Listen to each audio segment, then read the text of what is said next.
So this video will also be about this small diesel engine. So in the beginning, I would like to show the tool I use as an oiler on such a small model. This is a precision oil pan for repairing clocks and watches. These are very cheap and it has a sealing ring inside and you can refill them. I cut away some of this needle length to reduce the pressure I need to squeeze this high viscosity diesel engine lubrication oil out. I use two different kinds of oil on such engine. On the moving part, I use 10W30 oil. On the main bearing big end and this piston pan, I use 15W40. Also, for this oiler, since its main function is for lubricate the running surface of the piston, I'm just using a marine cylinder oil. The cylinder oil has some special chemical blended inside. Usually it's like potassium hydroxide. It's used for neutralize the acid coming from the combustion of diesel fuel. So yeah, that's enough for the lubrication. And now let's move on some of the maintenance of this engine. As I said in the previous video, the rocker arm, the shaft for support the intake and exhaust rocker arm. That bushing for this shaft has kind of a worn and it leads to a knocking engine. So after that I retuned the valve timing. So currently the valve timing is like the exhaust opens slightly after the bottom dead center. This is a bottom dead center, although it's on the right. I will refer to it as the bottom dead center in the video. So the exhaust valve normally opens at when the crank reaches roughly here,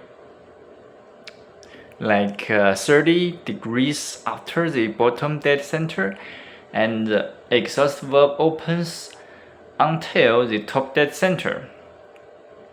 And then the intake opens roughly 25 degrees after the top dead center and closes at the bottom dead center. So that gives me a clean intake port here with no blowback, although it decreases some of the volumetric efficiency, but I would prefer a non-falling intake port. So after that I run the engine for another few tens of minutes and the knocking happens again, and I stop the engine and rechecked the valve timing and everything is fine. So I was thinking that maybe because I ran the engine at very low speed and the atomization is not good, so some carbon deposition formed inside the combustion chamber. Then when the fuel is injected, some of those carbon deposition will absorb the fuel, so that in the coming next cycle, that kind of a wet carbon inside will lead to an uncontrolled ignition, which is kind of a knocking. So I dismantled the cylinder head. Actually, I dismantled this fuel injector first, and I will show you two pictures about some carbon deposition at the nozzle tip. We should notice that those two pictures are actually taken after I briefly cleaned the nozzle.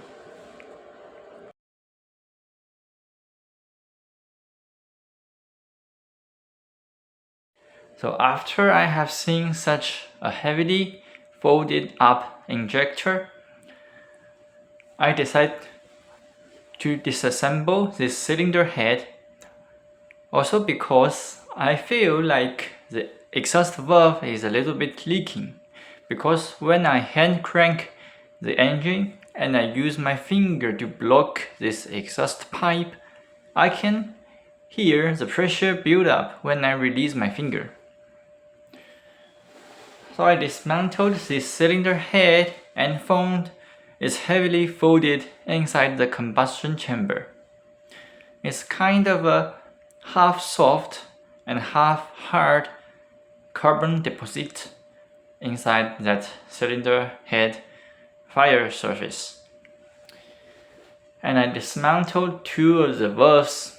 Although the intake is not leaking, I dismantled it as well and lapping the valve with some lapping paste. So now the leakage valve problem has been solved and no more carbon deposition inside the combustion chamber. I should mention that I also cleaned the top surface of the piston, because it's also folded up by the carbon deposit, except where the fuel injection spray could reach on the piston. Actually, that shows the fuel is too much in such a small engine, because where the fuel spray can reach on the piston, that area is very clean without any carbon deposition. The carbon is just washed away by the high pressure injection. So after I cleaned up the carbon, no more knocking and the engine runs flawlessly again. So now, the next thing I would like to show is the injection timing and some problems of the fuel injector. So this is a plunger and its return spring.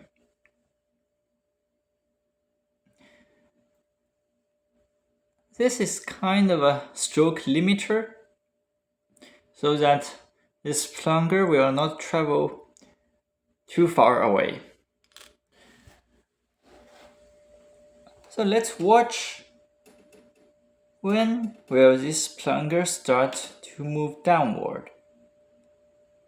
I'm cranking the engine now, working against the compression now. Okay, it's moving now. You can see it's slightly moved.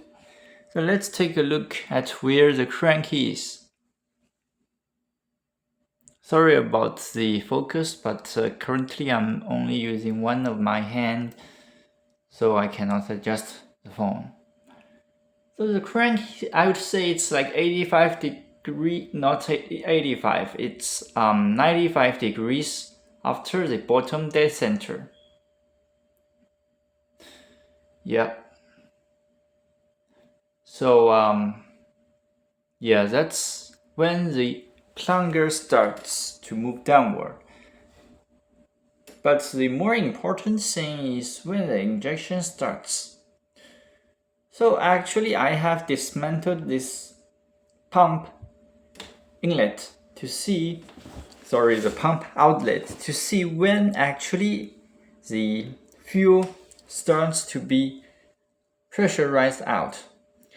The fuel actually should be pressurized when the plunger travels to here.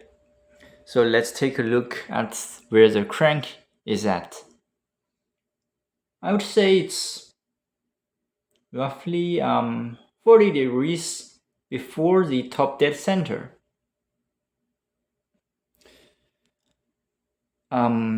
This will give you a not knocking engine, but there is some certain problem with such a timing.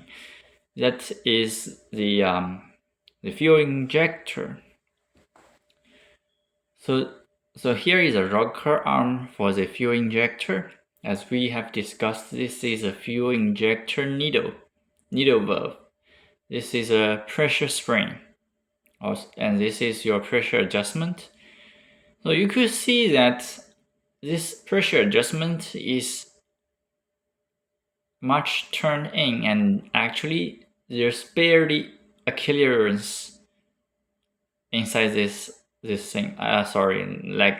There's barely a travel stroke still lifted for this spring. So the pressure actually is adjusted pretty high now.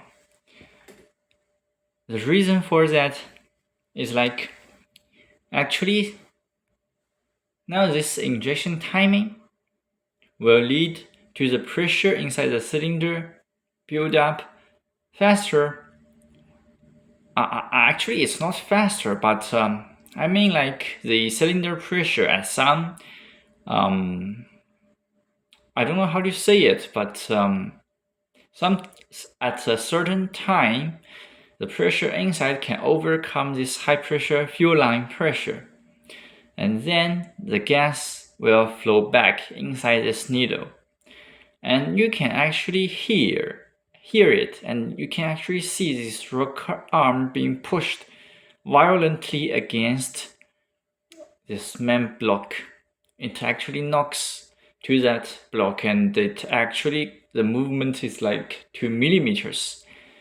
That is a very violent backflow inside the fuel nozzle, and it will lead to carbon buildup inside the nozzle. Also, since the gas travels inside the nozzle, in the following several revolutions, you will not have stable fuel injection, and that will lead to the speed fluctuation of the engine. So you would wish that this injector is always closed. It's not the gas, combustion gas will never overcome this spring force to open it accidentally. So actually I turned it pretty hard inside, but that will lead to a very heavily loaded fuel cam. Where is our fuel cam?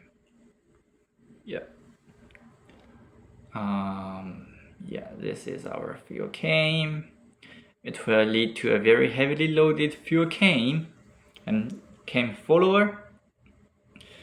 So that is a thing you need to balance. You could have a, how can I say it? You could have a very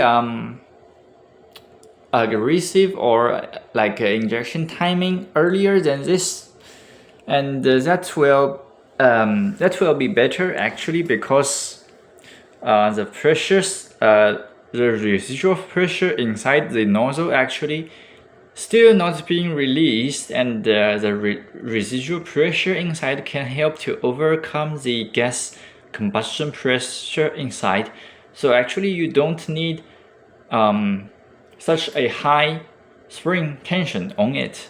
I have tested that, if this timing here is advanced than what I said here, 15 degrees advanced than this setting, actually the spring can be like here, roughly here. It's a huge difference actually.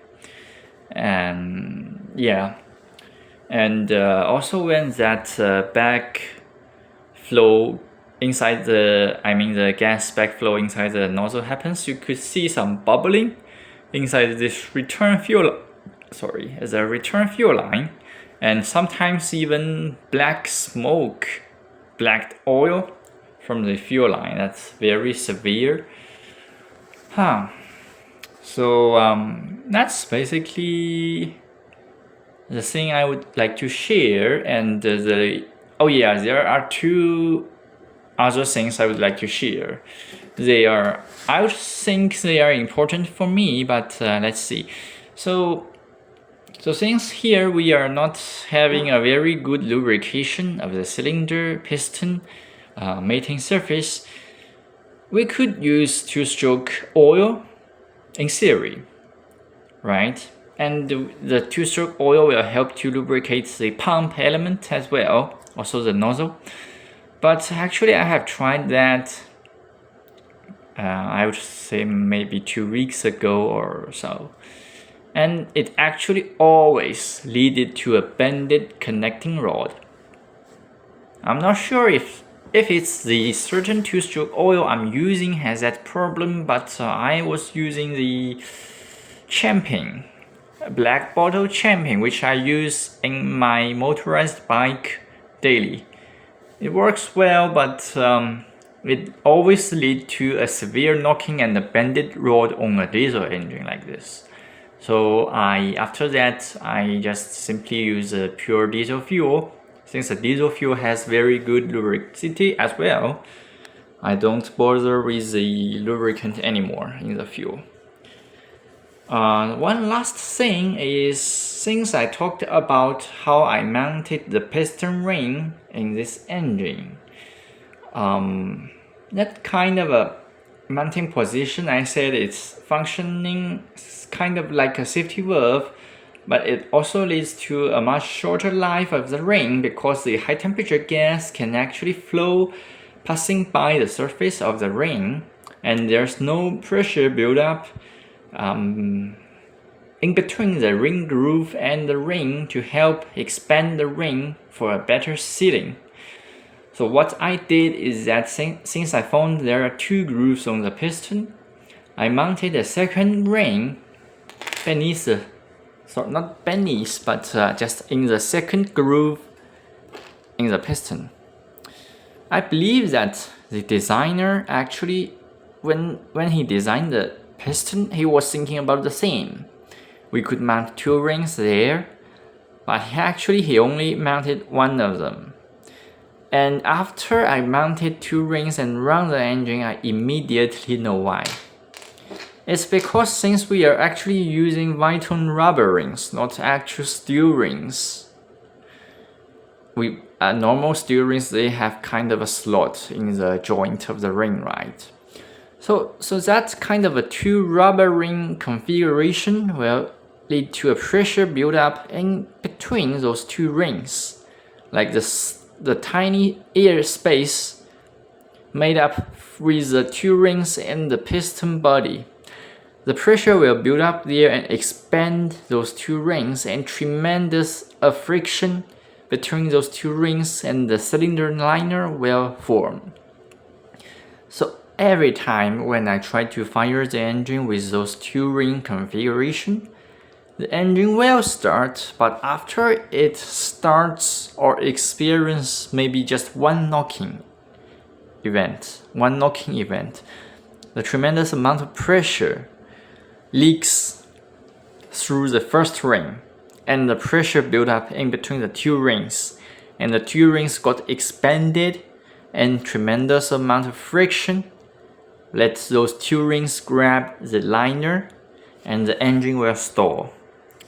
And interestingly, after the engine stalls, how I know that it's because of the pressure buildup is that even the engine stops and maybe sit for 10 or 20 seconds, it's still very hard to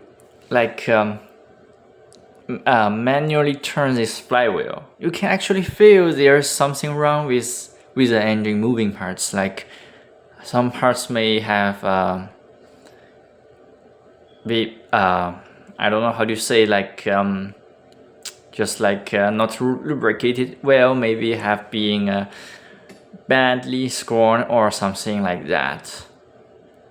So every time I feel, there's a very hard friction inside some moving parts, I was worried if the two ring experiment destroyed the engine or something, and I turned this flywheel a few times back and forth, and I hear a hissing sound, and suddenly the engine turns freely again. And I tried it a few times, and each time the exact same situation happens. So I finally got to know it's that the pressure in between the 2 rings leading to such a strange behavior. So after that, I took the second ring out and cut the ring. Cut the ring and made a small slot in between the joint of the ring since it's already cutted, right? I made a very fine slot there, like 0.3 millimeter roughly. And then I mounted the 2-ring piston inside again. And it runs flawlessly and achieve a much better compression than just 1 ring because I intentionally mounted the ring backward, right? So that's the tip for this engine, and I hope you like it and hope it will help you. Thanks for watching.